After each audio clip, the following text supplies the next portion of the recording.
कैरीचा jam बनवण्यासाठी मी 1 kilo कैरी घेतली आहे। जॅम जास्त दिवस टिकवायचा असल्यामुळे ताजी आणि कडक असलेली कैरी निवडून घ्या।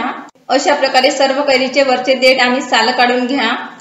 साल काढून झाल्यानंतर ह्या कैऱ्या 2-3 पाण्याने स्वच्छ धुवून घेतल्या आहेत।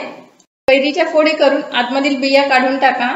सध्या बाजारामध्ये येणाऱ्या कैऱ्यांच्या बिया कोवड्या असल्यामुळे सहज काढता येतात। आता ह्या कैरीच्या फोडींना उकळून घ्यायचे आहे, त्यासाठी अशा प्रकारचं खोलगट असलेलं भांड घ्या। यामध्ये कैरीच्या सर्व फोडी घाला। नंतर यामध्ये पाणी घाला। कैरीच्या फोडी पूर्णपणे बुडून पाणी वरपर्यंत येईल एवढं पाणी यामध्ये घाला। झाकण ठेवून फोडी शिजवून घेणार असणार तर झाकण एका बाजूने थोडं खुलं ठेवा।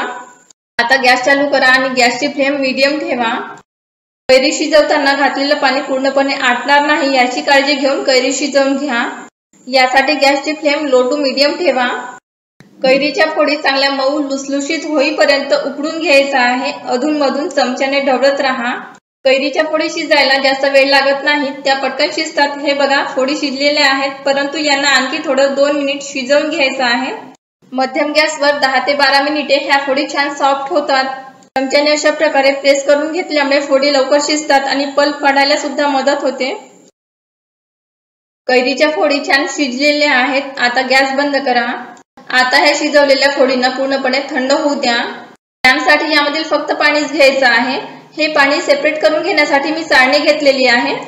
जॅम ट्रान्सपरंट होण्यासाठी आपल्याला स्मूथ असं पेस्ट लागेल, त्यासाठी बारीक छिद्र असलेल्या चाळणीने हे पाणी गाळून घ्या। चमच्याने अशा प्रकारे प्रेस करून घेतल्यामुळे फोडींमधील जास्त पल्प काढता येतो। कैरीचा जॅम मार्केटसारखा पारदर्शक कसा बनवायचा आणि तो प्रिझर्वेटिव्ह न घालता सुद्धा खूप महिनेपर्यंत कसा टिकवायचा यासाठी मी अधूनमधून टिप्स देणार आहे। यासाठी ही रेसिपी शेवटपर्यंत बघा।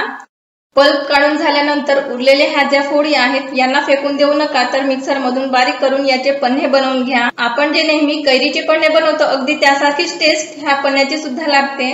बारीक छिद्र असलेल्या चाळणीने गाळून घेतल्यामुळे हे बघा, छान असं स्मूथ पाणी मिळालं आहे। जॅमची कन्सिस्टन्सी परफेक्ट होण्यासाठी आणि जॅम ट्रान्सपरंट होण्यासाठी हा काढून घेतलेला पल्प आणि यामध्ये घातली जाणारी साखर यांचे प्रमाण खूप महत्त्वाचे आहे। त्यासाठी हा पल्प मोजून घ्या। कोणीही सहजरित्या बनवू शकेल अशा सोप्या रेसिपीज मी सांगत असते। त्या रेसिपींचे नोटिफिकेशन्स मिळण्यासाठी खाली सबस्क्राईबचे बटन दाबून बाजूला बेल आयकॉन सुद्धा प्रेस करा। ही रेसिपी आवडल्यास लाईक आणि शेअर करा। कैरीचा हा काढून घेतलेला पल्प मी एका वाटीने मोजून घेतला आहे। 2.5 वाटी पल्प आहे।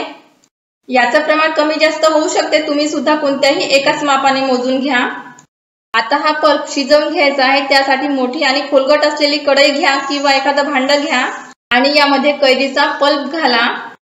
आता यामध्ये साखर घालत आहे। जेवढा पल्प असेल तेवढीच साखर घाला। 2.5 वाटी पल्प साठी मी 2.5 वाटीच साखर घालत आहे। ज्या मापाने पल्प मोजून घेतला त्याच मापाने साखर सुद्धा मोजून घ्या। नंतर ही साखर पल्प मध्ये छान मिक्स करून घ्या। आता हे मिश्रण शिजवून घ्यायचं आहे, त्यासाठी गॅस चालू करा। एक उकळी येईपर्यंत गॅसची फ्लेम मोठी ठेवा आणि चमच्याने सतत ढवळत राहा। हे बघा, मिश्रणाला उकळी आलेली आहे। आता गॅसची फ्लेम मीडियम करा। मीडियम गॅसवरच हे मिश्रण शिजवून घ्यायचं आहे। बघा, हे मिश्रण थोडं ट्रान्सपरंट झालं आहे। जसं जसं आपण शिजवून घेऊ तसं हे ट्रान्सपरंट होत जाते। अशा प्रकारचा व्हाईट असलेला भाग चमच्याने काढून घ्या। साखरेमध्ये असलेली ही इम्प्युरिटी आहे। ही साखरेची इम्प्युरिटी काढून घेतल्यामुळे जॅम जास्त ट्रान्सपरंट होतो।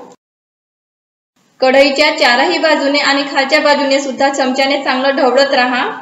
जॅमला कलर देण्यासाठी मी यामध्ये अगदी चिमूटभर खाण्याचा हिरवा रंग घालत आहे। यामध्ये कलर नाही घातला तरी चालेल। फूड कलर ऐवजी तुम्ही यामध्ये थोडीशी हळद घाला। हळदीने सुद्धा जॅमला कलर छान येतो। जॅमचे मिश्रण शिजवून घेताना गॅसची फ्लेम मीडियमच ठेवा। जॅम तयार होण्यासाठी साधारण 15 ते 20 मिनिटे लागतात। मिश्रण थोडं घट्ट झालं आहे। जॅमसाठी परफेक्ट कन्सिस्टन्सी कशी ठेवायची त्याच्या मी तुम्हाला 2-3 पद्धती सांगते। जॅमची कन्सिस्टन्सी चेक करण्याच्या आधी गॅसची फ्लेम स्लो करा। चमच्याने अशा प्रकारे धार सोडून बघितल्यानंतर शेवटचे थेंब थोडेसे स्टिकी दिसत आहेत आणि हलकासा तार निघत आहे। दुसऱ्या प्रकारामध्ये दोन्ही बोटांनी चेक करून दाखवत आहे। दोन्ही बोटांनी चेक केल्यानंतर सुद्धा पूर्ण तार बनत नाही, अर्धा तार बनल्यानंतर तुटत आहे। पूर्ण तार होईपर्यंत शिजवून घेऊ नका, त्यामुळे जॅम जास्त स्टिकी होतो। तिसऱ्या प्रकारामध्ये एक प्लेट घ्या आणि त्या प्लेटमध्ये मिश्रणाचे 2-3 थेंब घाला। थोडं थंड झाल्यानंतर हे बघा, प्लेटला कसंही फिरवलं तरी मिश्रण आजूबाजूला पसरत नाही, ते सेट झालं आहे। कैरीच्या जॅमची ही कन्सिस्टन्सी अगदी परफेक्ट आहे। आता गॅस बंद करा। 2 मिनिटे हा जॅम थोडा थंड होऊ द्या। नंतर एका काचेच्या बॉटलमध्ये भरून ठेवा। तुम्हाला दाखवण्यासाठी मी काचेच्या बाउलमध्ये काढून घेत आहे। जॅम थंड होऊ देऊ नका, गरम असतानाच बॉटलमध्ये भरून घ्या। जॅम थंड होताना त्याची सेट होण्याची प्रोसेस चालू होते। ज्या बॉटलमध्ये जॅम स्टोअर करून घेणार आहोत ती बॉटल उकळत्या पाण्याने धुवून घ्या आणि कडक उन्हामध्ये वाळवून निर्जंतुक करून घ्या। बॉटलमध्ये जॅम घातल्यानंतर बॉटलला हात न लावता किंवा न हलवता अशा प्रकारे रूम टेम्परेचर मध्ये 5 ते 6 तास सेट होण्यासाठी ठेवून द्या। जॅम पूर्णपणे थंड होईपर्यंत रूम टेम्परेचर मध्येच ठेवा, फ्रीज मध्ये ठेवू नका। 6 तासानंतर जॅम छान सेट झालेला आहे। चमच्याने सहज कापता येईल असा मार्केट पेक्षाही खूप छान कन्सिस्टन्सी आणि ट्रान्सपरन्सी असलेला घरी बनवलेला कैरीचा जॅम तयार आहे। हा जॅम तुम्ही ब्रेडवर अशा प्रकारे स्प्रेड करून किंवा पराठे, पुरी, चपाती यांच्या सोबत सुद्धा देऊ शकता। आंबट गोड चवीचा हा कैरीचा जॅम मुलांना तर खूपच आवडतो। हा जॅम खाण्यासाठी काढताना स्वच्छ आणि कोरड्या केलेल्या चमच्याने काढून घ्या आणि फ्रीज मध्येच ठेवा। एवढी काळजी घेतली तर हा प्रिझर्वेटिव्ह न घातलेला कैरीचा जॅम फ्रीज मध्ये 3 ते 4 महिने खराब न होता आरामात टिकतो। हा कैरीचा जॅम बनवून बघा आणि तुमचे काही सजेशन्स असतील तर ते मला कमेंट बॉक्स मध्ये अवश्य सांगा।